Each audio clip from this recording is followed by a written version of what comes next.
तर ओबीसी नेते लक्ष्मण हाके यांनी जरांगेंवर टीका केली आहे। मनोज जरांगे हुकुमशहा सारखे वागतायत। ओबीसीतून आरक्षण मागणाऱ्या जरांगेंच्या डोक्यावर परिणाम झाल्याची टीका हाकेंनी केली आहे।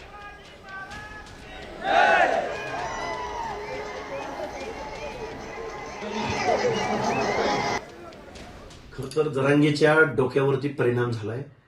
तो मनोरुग्ण आहे। जरांगे हा उद्या पाणीत्याग करेल, नाहीतर अजून कुठून तरी काहीतरी करेल, पण संविधान न मानणारा, इथल्या व्यवस्थेमधल्या मागास वर्गाला न मानणारा, न्यायालयाच्या निर्णयाला न मानणारा, शासन प्रशासनाला न मानणारा हा माणूस लोकशाही विरोधी वागतोय। हा माणूस झुंड गोळा करून एखाद्या हुकुमशहाप्रमाणे, एखाद्या हट्टवादी माणसाप्रमाणे हा माणूस वागतोय।